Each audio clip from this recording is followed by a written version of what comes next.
All right, I think we can start, and hopefully everybody else will join us.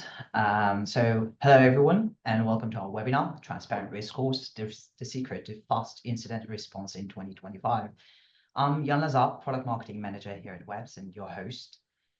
Today we'll be talking about the main challenges SOC teams, security teams are facing in achieving faster mean time to respond, how reliable risk scores can help them achieve that, and what is a reliable score anyway. We'll also be showcasing live examples with the help of Hagar on how risk scores come into play.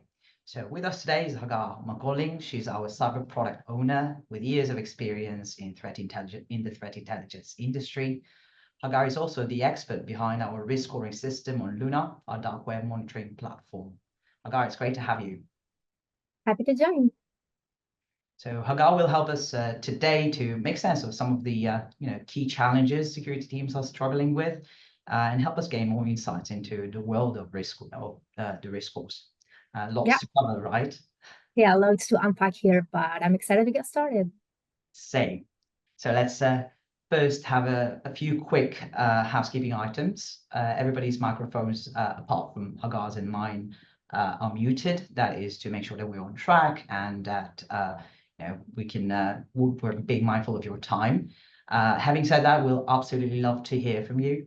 Any thoughts, ideas, feedback, and of course, questions. We'll have a Q&A session at the end of the webinar, so stay tuned.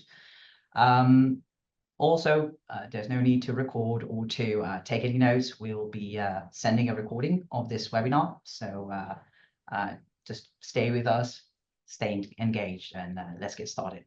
Before we dive in, just a few words about us. For over a decade, Webs has been the world's leading web data provider. We transform massive volumes of web data from across the open, deep, and dark web into structured and enriched feeds. Our data feeds power Lunar, our dark web monitoring platform that helps MSSPs and enterprises stay one step ahead of cyber criminals and minimize their response time. Unlike traditional platforms that wait for an attack to happen, Lunar continuously monitors the deep and dark web for external threats and indicators of compromise.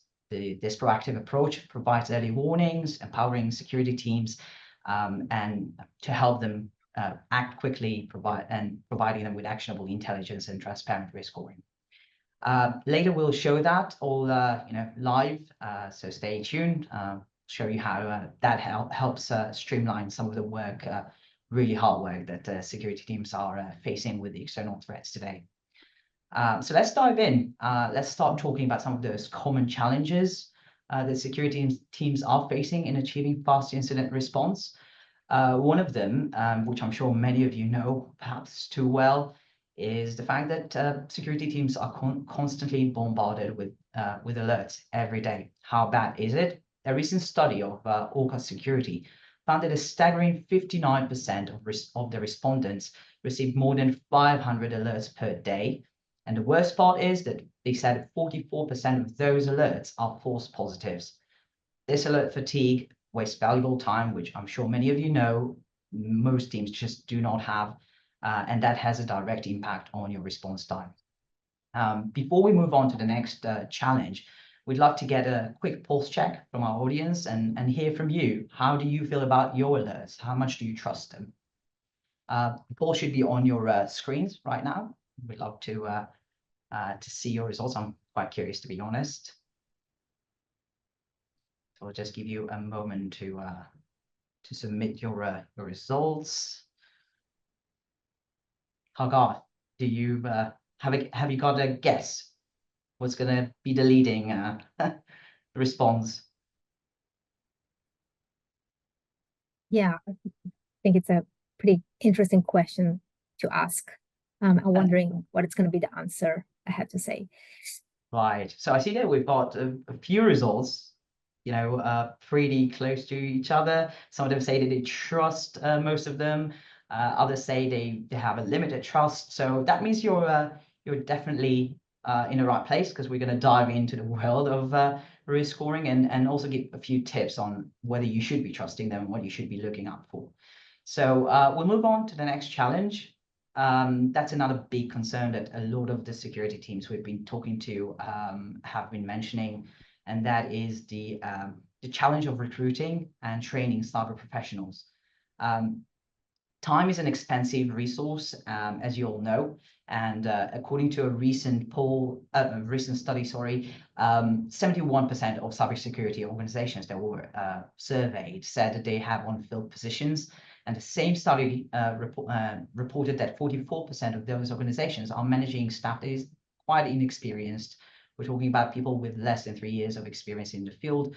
And you know how time-consuming and resource-heavy it is to train new cyber professionals. So taking all of that into consideration, and the first challenge that we mentioned before, which is the amount of alerts coming in, the stats on the right side of the screen would not surprise you when 62% of the respondents of a different survey said that the alert fatigue directly impacts the turnover of employees. Imagine the frustration, the amount of time they're wasting on trying to sift through all the alerts to find the right or the critical threat that is out there. That has the more or the less time you have to spend on something because you haven't got the right staff there, the slower the response time is, and that is a critical challenge. And the numbers keep rising, so that's something to keep an eye on. The next and the last challenge we'll mention today is one that is something that I'm sure Hagar will have a lot to say about, considering she's got a lot of experience in the threat intelligence industry, and that is the rise in the number of external threats that are affecting nearly every industry out there. A recent report also showed that 65% of the organizations that were asked actually reported that the cyber attacks they're experiencing are far more sophisticated than they used to be. Hagar, are you surprised about that stat? Actually, now we see that trend on the deep and dark web, especially with the rise of malicious generative AI tools, I have to say. Right. Can you help us understand the numbers behind this stat? I mean, what are the major external threats on the deep and dark web, and what makes them so, help or leads to the more sophisticated attacks that everybody's reporting? And more importantly, the ones that do have, affect the ability of security teams to actually deliver faster mean time to respond. Yeah, of course. So let's start with the first threat, and perhaps the most common one, which is the trade of stolen credentials, with a particular focus on steal logs. So just a short intro for the people that might not be familiar with that. These logs are created by info-stealer malware that infects millions of devices each year through compromised websites, malicious email, or even deceptive advertisements you might click on. And once an info stealer infiltrates a device, it silently gathers data such as login credentials, cookies, out-of-field information, or even credit card data, and transmit it back to the threat actor. This kind of data, and many more, by the way, is included in such a steal log file. It's like a package that cyber criminals can use in order to get unauthorized access to an account. So when it comes to devices used internally within an organization, such a steal log file can pose a very high risk. And of course, the greater the privilege level of the infected user, the greater the risk to the organization. And I think that what makes info stealers particularly risky for organization, but in general, is their ease of injection into devices. This malware typically evade detection by traditional antivirus software and even can operate with unnoticed by users. And in addition, once an info stealer type infiltrates a device, it can continues to gather data as long as it goes undetected, and info stealers are designed to remain undetected. So those are like the main issues, and that's why for MSSPs or any other security teams, monitoring such steal logs files can be very essential. That can help them to detect compromised accounts early, alert clients, and take the necessary steps in order, to secure those accounts and infected devices before further data can be misused. No, absolutely. And I know that some of the conversations we've been having with MSSPs was just about how effective info stealers are, in a sense that it shows, first of all, that there is an active breach, and secondly, and most importantly, where it sits on a device. So it helps them respond much faster. So that's a really good point. What's the next threat? So the next threat is ransomware attacks. And we talk about it a lot, you and me, as it has been very popular over the past years, and it's still very prominent, as you can see. So when it comes to the deep and dark web, beyond technical discussions we can find there, which may be valuable for malware researchers exploring new techniques or ransomware variant, there is also an entire ecosystem for ransomware groups operating on those platforms. And that's why I think it's very beneficial for MSSPs, as those groups maintain their own sites or dedicated chat channels where they can publish lists of victims along with their leak sensitive information in cases ransom goes unpaid. And that's why, in my opinion, also crucial to monitor these sources, as it allows us to detect when an organization has been targeted and breached, and if so, to determine what kind of information has been exposed, in order to coordinate a security response and eliminate the threat from the internal systems. No, absolutely. That's such an important point. And I know that recently there's been a lot of debate about whether insurance companies should be reimbursing ransomware payment. And should that change, I think the pressure would be much more on security teams to deliver, and respond faster on those ransomware threats. So that's an important one. On to the next one. The next one is supply chain risk. In this day and age, all companies are kind of connected, if I can say. So if sensitive information of your supplier or a third party of yours has been leaked, and it doesn't matter if it's an outcome of a ransomware attack or any other cyber attack, it means that your organization might be at risk too. And that's why it's also crucial to monitor these types of data leaks early, in order to take the necessary steps to mitigate or even prevent a potential supply chain attack. Absolutely. And we know that because of the elusive nature of supply chain risks and threats or detection, that makes it so much harder for security teams to keep up and obviously to deliver faster response time. Yeah, it's been discussed a lot, I can tell you. Something that our clients pay attention to a lot. So the last threat I would like to talk about is zero-day vulnerabilities. And I guess that most of you might be familiar with that. However, those are exploits for vulnerabilities that are unknown to the public and haven't been patched by vendors yet. And that's what makes those vulnerabilities incredibly dangerous, as there is no immediate defense available, and attackers can capitalize on this gap to target organizations using their vulnerable technology. However, since 0 days are being discussed or sold in dark web forums pretty much, I have to say, it's also important to monitor these type of discussions as well. Again, in order for organizations to prepare any necessary countermeasures before these vulnerabilities are widely exploited. Right. And out of just sheer curiosity, how much would a 0-day vulnerability cost on the dark web? A nice question. One of the posts I've bumped into, and I think that we already talked about that, it's a 0-day for one of the web kits of Apple, and it was offered for sale for around $1 million or euros. I don't remember by heart, but you can guess that it's quite expensive. 0 days are hard to be found, Yeah. By the way, I have to say that not all vulnerabilities are considered a 0-day. Many of them are already publicly disclosed CVEs, and even CVEs can be risky, I have to say. There are many exploit kits shared on the dark web that attackers can use in order to infiltrate systems that haven't been patched yet as well.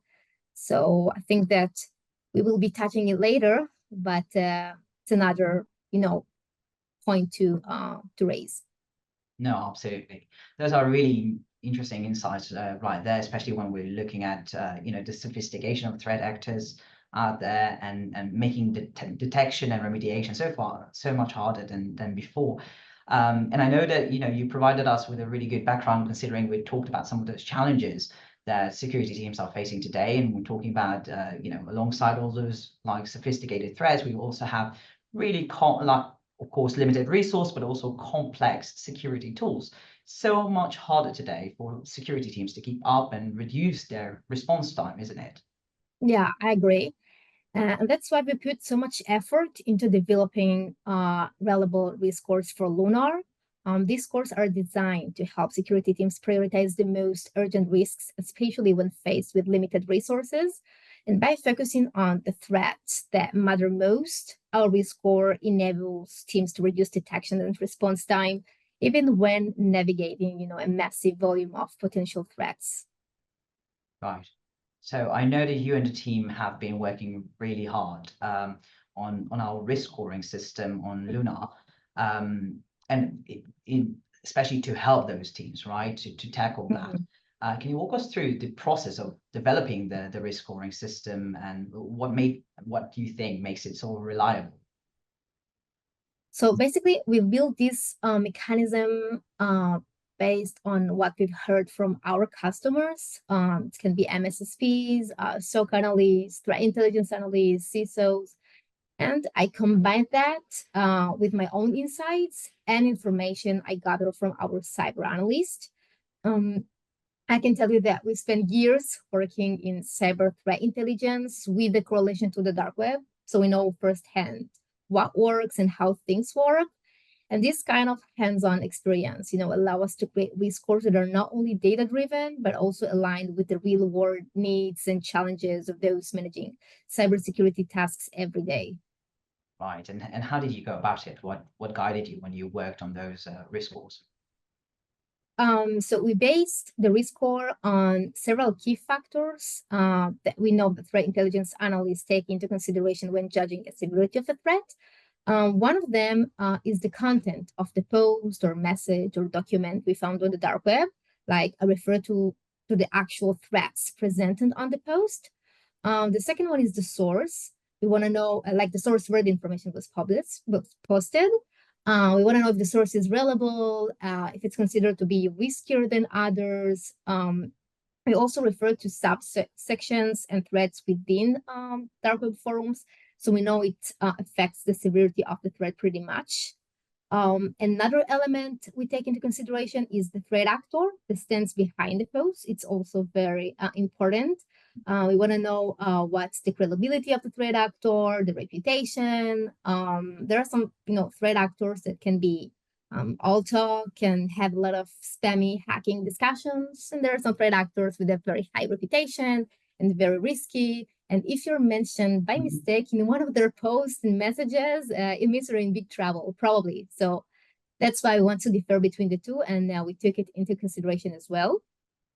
And when it comes to the threats that are presented in the post, that was a whole complex process we've done, as we've needed to map out, so many different threats in different contexts in order to assess their significance in different scenarios. So it was like a whole process in order for us to make sure that we give the best risk score for each one of those threats and scenarios, etc. Because at the end of the day, we want to create something that our clients can trust. Right, of course. And this is how you determine the risk score of every post, right? Yeah, those are the main ones. Sorry? No, I just said that those are the main ones, but yeah, those are very important. Right. And what about the risk score behind the alerts?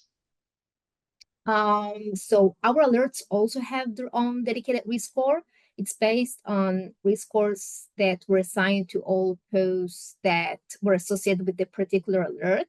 So if one post includes a highly critical mention, you won't miss it. This, allows us to smooth out potential outliers and provide a more stable and reliable risk assessment.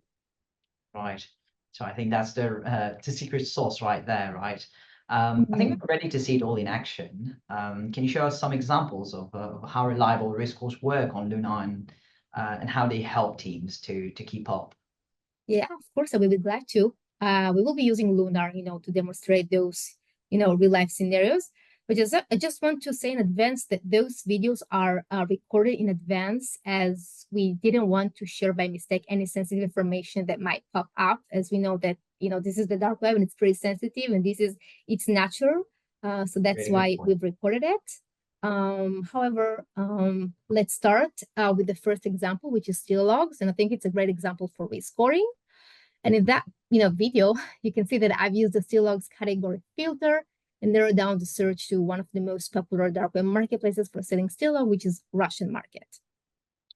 On this website, as you can see, there are tens of thousands of posts being published every day. Well, each one of them represent an infected device. And here you can see the actual still logs files that are being traded. Well, each one of them has kind of a log preview. In that preview, you can see some information about the info stealer malware type, the country of the device, the log date, and the domains the user has visited, potentially exposing credential use on those sites. So as I said earlier, when it comes to organizations, the greatest risk comes from still logs that are associated with employees or any other people with internal access to the organization's network. And of course, the risk here is also escalated with the user's privilege. For example, if a user has a very high level of access, like an admin, so it poses a much more serious threat to the organization, and then the risk score is aligned accordingly. Of course. And what helps us determine these threats in the listings and the risk scores? So in order to identify whether this file is associated with an employee rather than an unrelated individual, so we often look on specific subdomains or IP addresses that can be mentioned in the log preview. This approach helps us to assess the likelihood that this file is indeed associated with an employee. For example, domains with suffixes, subdomains with staging or Jira may be associated with the employees rather than clients. So like this is like what we've done here when it comes, to still logs and risk scoring. And I want to show you an example of this. So in that post, you can see that a staging prefix has listed. So it means that this still log file is probably associated with a dev employee. However, since staging environments are typically less sensitive and dev employees do not necessarily have broad privileges across other servers or networks within the organization, so this post is assigned the risk score of 7 out of 10. So it means high, but not in the highest level. Another example I found has listed the RDP prefix, as you can see. So RDP means that this domain is associated with a remote login. But since RDP access is often not protected by MFA and typically provides a direct access to the internal network, this post is assigned the highest level of risk score, which is 10 out of 10, as it poses much more severe threats to the organization. So those examples, can give you more or less a taste of how it works, again, when it comes to still logs. Oh, that's clever. What should we do if we detect still log that is associated with an employee then? So there are a couple of approaches organizations can take. One of them is purchasing the file in order to confirm if any sensitive information has been leaked. And if so, this information can help them to assess and locate the specific infected device. In addition, purchasing the file also helps them to avoid other cybercriminals to buy the same file because it's already purchased. So this is one approach. The second one is relying on the log preview alone without making any purchase. And using this browsing history, they can try to locate the infected device. I think it's harder and more realistic when it comes to small organization, but it's also another accepted approach. However, once an infected device is identified, the necessary steps are to isolate the device by disconnecting it from the network, analyze the compromised data, and of course, remove the malware from the infected device and reset all credentials used on the same device as well. Right. Another example I want to show you is ransomware. For that, I've used the ransomware site at Filter, and here you can see post after post listing hundreds of organizations that have been targeted by ransomware groups and leaked as well. And since being mentioned in such a risky website is already a very red flag, we assign the highest level of risk score for all posts coming from those websites, as we know that if your organization is mentioned in one of those posts and hits from ransomware groups, MSSPs or any other companies should pay attention and immediately. And that's why all of them get the highest level of risk score. Oh, that's fantastic. And I think you had another example, right? Yeah, so another area we focus on is CVEs, as I mentioned earlier. So basically, once a vulnerability is identified and a patch is released, it's typically up to system administrators or IT operations to make sure that all the systems are updated accordingly. However, when it comes to big organizations with complex infrastructures, pretty easy to some CVEs to slip through. And that's why it's crucial to monitor the dark web for CVEs related discussions. As you can see, those posts may indicate that there might be some CVEs out there that are actively weaponized by attackers. However, since I can tell you that there are so many discussions about CVEs on the dark web, and we know that MSSPs or any other company is pretty busy, with Lunar, we can narrow down our search to specific terms or needs. For example, I've used keywords like POC or exploit in order to find, some posts about exploited CVEs. Or I can use the risk score in order to limit my search to a certain scope of risk scores. In that case, I narrow down the search to posts that were assigned risk score of 7 and up. And in addition, in order to take passive approach, like meaning not depending on manual searches we can do in Lunar on a daily basis, because it's also very time consuming, we can also set up an alert, as I've done here. The alert is based on our search keys and criteria. And by that, we can automatically be notified about any new relevant hits or posts that might come up from the dark web. And since I've already set up such an alert, I can show you how it's looked like in our alerts management page. So there you go.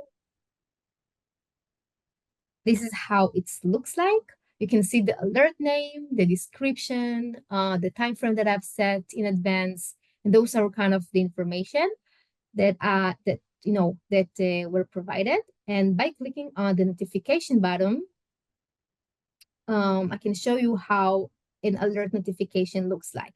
So you can see that there were 2 documents found in the last 24 hours. This is the time frame I've set. Those are like the main actors, the sources, and of course the risk score that is assigned with this particular alert. And by clicking on this alert, I can see all the actual results, the actual posts that were retrieved from the query I've set, the query from the alert. So here is the query, and those are the results that were retrieved. All of them got a high risk score, as I said. The first one, for example, is dealing with critical CVE that was being used in a ransomware attack. The second one is a CVE that is actively exploited. So those are the example of posts you might get, something that can be relevant for you. And of course, this search can be narrowed down further for specific technologies you're interested in or organizations domain. However, like the most important thing is that once a relevant threat around CVEs is identified, the organization can take the necessary steps and to prioritize any necessary patches, updates, mitigation in order to secure their system at the end of the day. Right. That's great. Thank you so much, Hagar, for all these examples. Really insightful, especially when we were talking before about all the different challenges and how much can you trust your alert. I see that our poll is already up, so let me explain what's in here.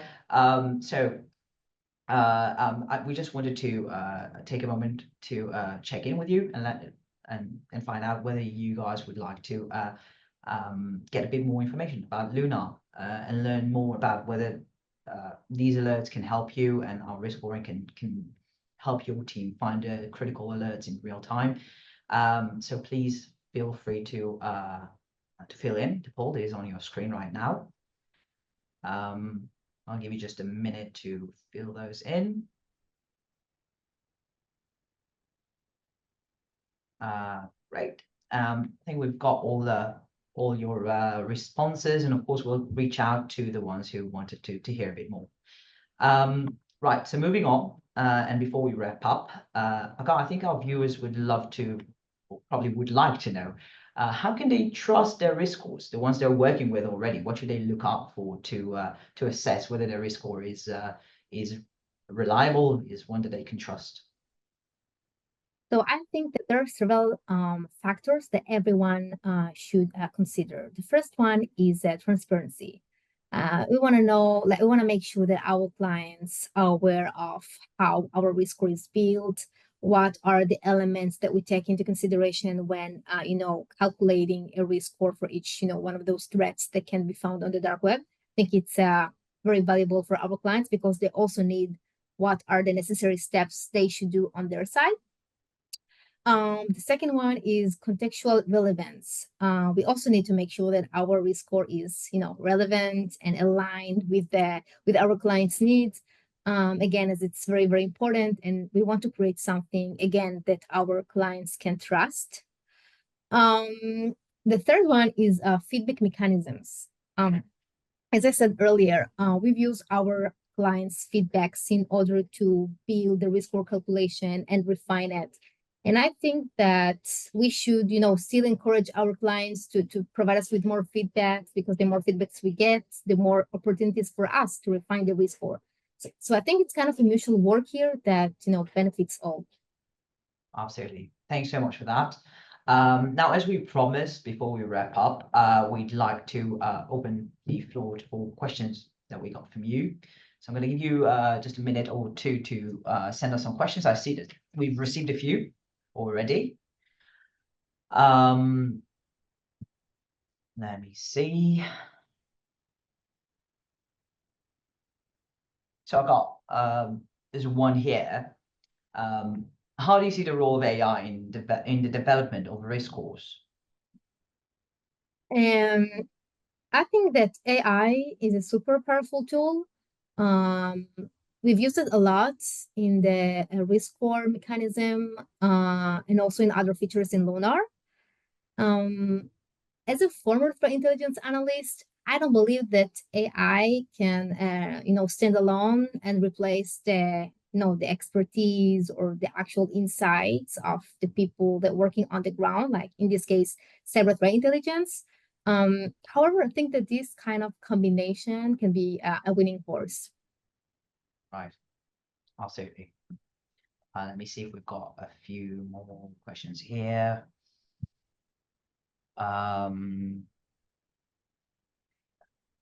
Right. Do you give more weight to a CVE if it's considered more severe by the CVSS? And maybe tell us what is CVSS for those of us who don't know. CVSS, it's kind of a known risk scoring models for CVEs. It assigns a risk score from 0 to 10 to each CVE, while 10 indicates that this is very critical. But yeah, as for the question, yeah, we do take it into consideration in case it's possible. Right. Okay. Let me see.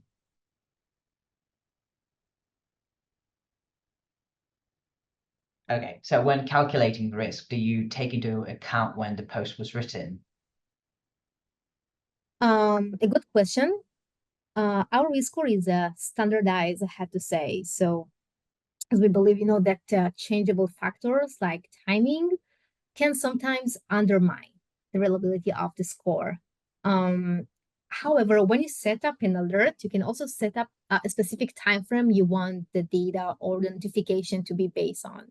So you have like a full control. You can assess the urgency of threats with all the relevant data, including the time step. Mm-hmm. Okay.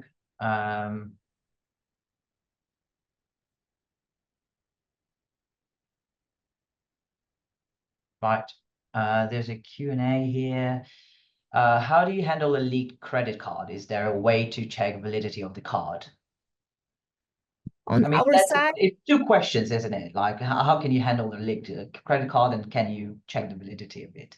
yeah. So on our side, we do not validate the if the credit card is valid or not. It's something that, like, so far as I've done with my existing clients, so like the whole validation part is done on their side because they have like on information and stuff, and they're basically looking for certain credit cards and associated with certain kind of a banks or things like that. So they do it on their side. On our side, we do not do it.